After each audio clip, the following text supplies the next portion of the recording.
lecture we cover this topic constructing a group frequency distribution। इसमें क्या होता है, decide the number of classes into which the data are group. सबसे पहले data लेते हैं, उसके अकॉर्डिंग उसकी नंबर ऑफ क्लासेस बनाते हैं। There are no hard to fast rule for deciding on the number of classes which actually depend on the size of data. यहाँ पे क्या है, statistical experience tell us that no less than 5 और no more than 20 classes are made. मतलब जो classes है वो 5 से लेस और 20 से ज़्यादा नहीं होनी चाहिए। Use of too many classes will defeat the purpose of concentration and too few will result too much loss of information। अगर हम बहुत बड़ी बड़ी क्लासेस बनाएंगे, बहुत ज़्यादा क्लासेस बनाएंगे, तो फिर वो जो हम वो समराइज़ करना चाहते हैं वो पर्पस नहीं रहेगा। और अगर हम बहुत थोड़ी क्लासेस बनाएंगे तो हम ये पर्पस खो देंगे, सही तरह से इन्फॉर्मेशन नहीं मिल सकेगी। Sturgeon has proposed an empirical rule of determining the number of classes into which a set of observations should be grouped। और इसका फॉर्मूला क्या है, k equal to 1 + 3.3 log n। इस फॉर्मूले से क्लासेस डिसाइड होती हैं। Where k denote the number of classes, number of classes कितनी है वो के हैं, and N is the total number of observation, capital N total number of observation है। For example, if there are 100 observation then applying Sturge rule we should have k equal to 1 + 3.3 2 log हम लेंगे जब 100 का आएगा 2.000 which is equal to 7.6, यानी 8 classes बननी चाहिए अगर 100 ऑब्जर्वेशन हो। Then 8 classes are required but the rule is rarely use in practice. Okay, then है determining the range of variation in the data. Data की रेंज फाइंड आउट करनी है, the difference between the largest and smallest value of the data. हम range कैसे find करेंगे, largest को smallest value में से माइनस करेंगे। Divide the range of variation by the number of classes, then range को डिवाइड करेंगे नंबर ऑफ क्लासेस में to determine the approximate width of size of equal in class interval. In case of fractional result the a next higher whole number is usually taken at the size or width of class interval. If equal class interval are inconvenience or may be undesirable, then classes or unequal size are used। कि अगर equal classes equal number of classes नहीं चाहिए हो तो unequal भी use कर सकते हैं। But in practice interval there are multiple of 5 या 10। लेकिन ज़्यादातर रेंज का इनमें डिफरेंस क्या होता है, 5 से 10 का इनमें मतलब मल्टीपल ऑफ 5 या 10 होते हैं। इंटरवल किसका होता है, या 5 का या 10 का। Are commonly use to people you can understand them more rapidly. Okay, then है decide whether to locate the class limit of the lowest class and the lowest class boundary. The lower class limit start with the smaller data value और number less than it.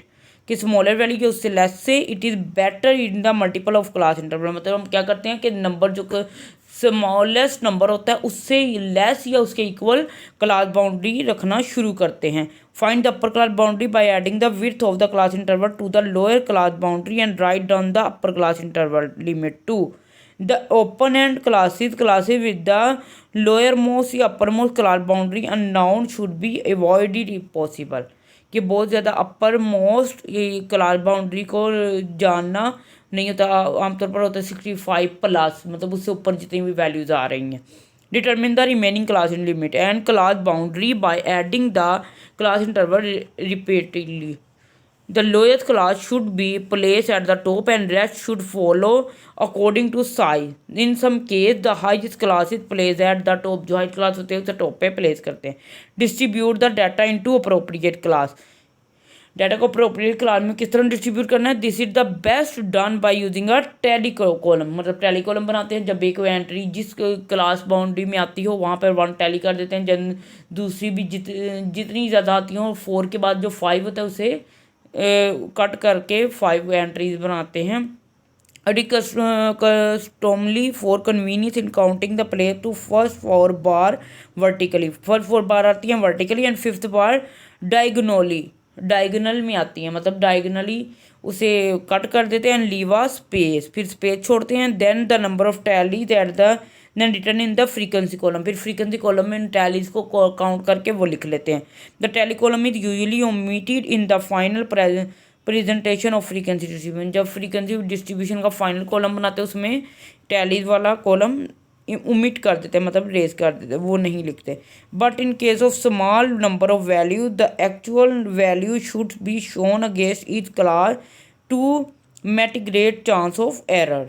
Okay, then finally total the frequency column to see that all the data have been accounted for. फिर क्या करते हैं, the rule are applied to group data which are assumed to be continuous, जो उस data पे apply होता है जिसे कंटिन्यूस समझा जाता है। In case of district data which carry only integral value the concept of cross boundary unrealistic और there can be point where the disjointing class meet, कि यहाँ पे जो डिस्टिंग एक एक वैल्यू है 1 2 3 4, उसमें ये रूल नहीं होता कि कंटिन्यूस में ये होता है कि 5 6 वैल्यूज है उन सबको कवर अप किया या नहीं है, और एंड पे इनका सबमिशन किया जाता है ताकि देखा जाए कि तमाम वैल्यू लिख ली गई हैं। When the discrete data are sufficiently large, they are treated for convenience of calculation or as continuous and hence are grouped in the same way as the continuous data.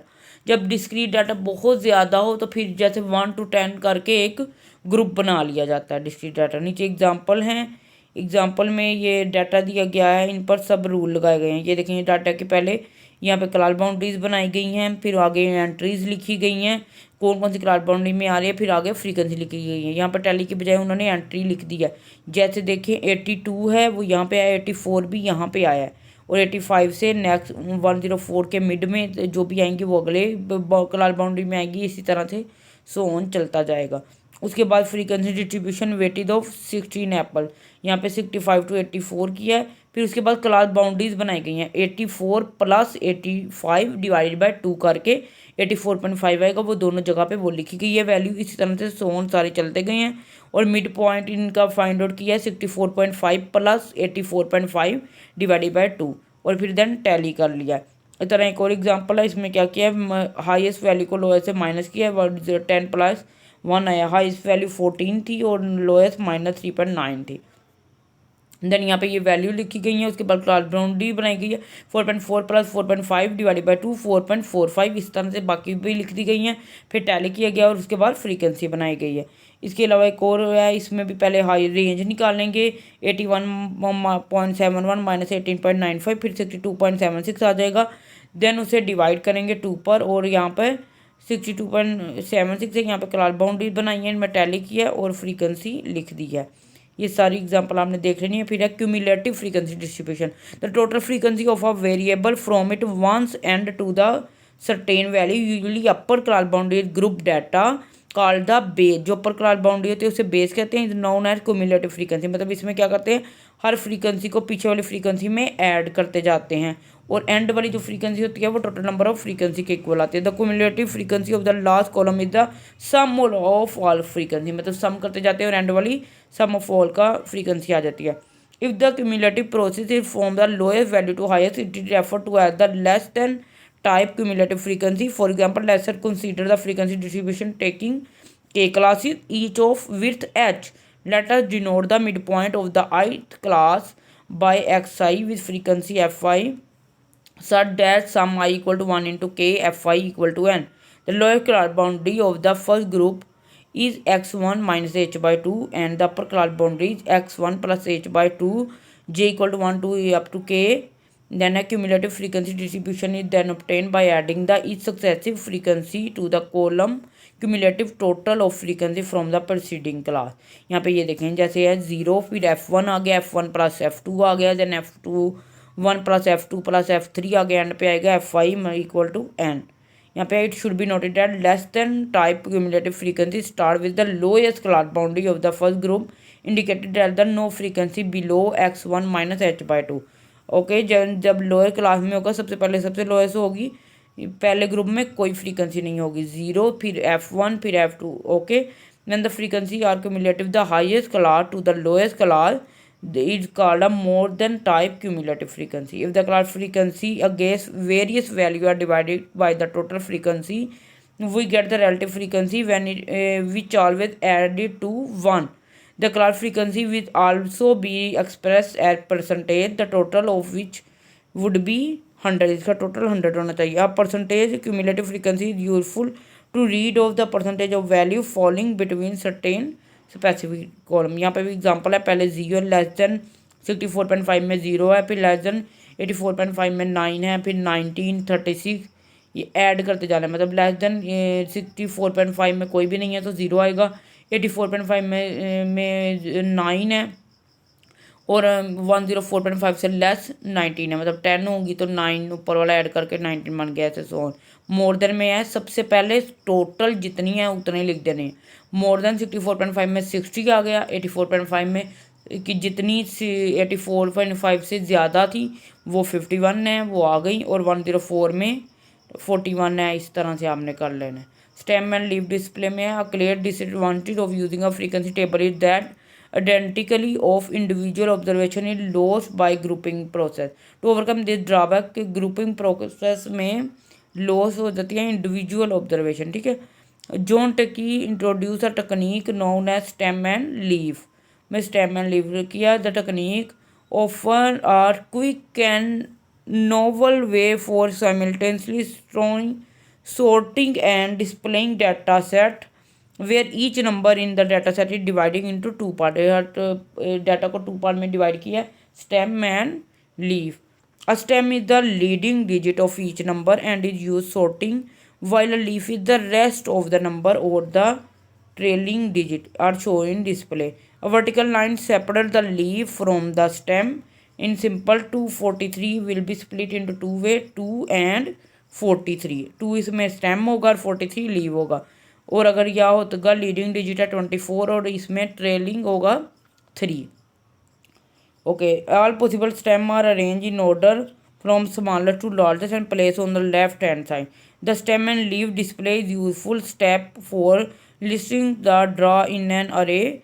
Leaves are associated with the mean to stem to know the number. Stem and leaf table provide a useful dispersion of the data set and can easily be converting the frequency table.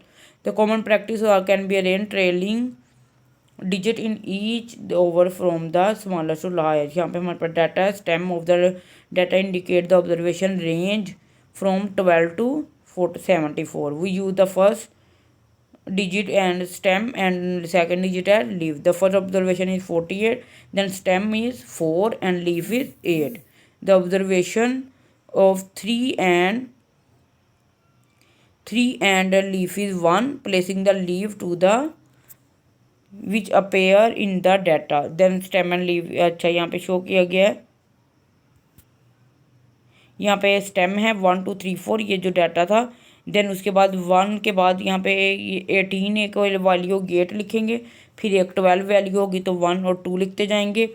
2 इसमें stem है, 2 के आगे आगे कौन सी 2 वाली value है, सबसे पहली वैल्यू यहाँ पे 27 है तो 2 यहाँ पे 7 आगे लिखेंगे। इस तरह से हमने सारी वैल्यू को अरेंज कर लेना, मतलब जो 3 लिख दिया और जिन जिन वैल्यू 3 से स्टार्ट होती है उनका स्टेम 3 है और उनका जो लीव है 3 के आगे जो डिजिट आ रहा होगा वो लिख देना है। Okay, thank you so much. Kindly subscribe this channel for more informative videos.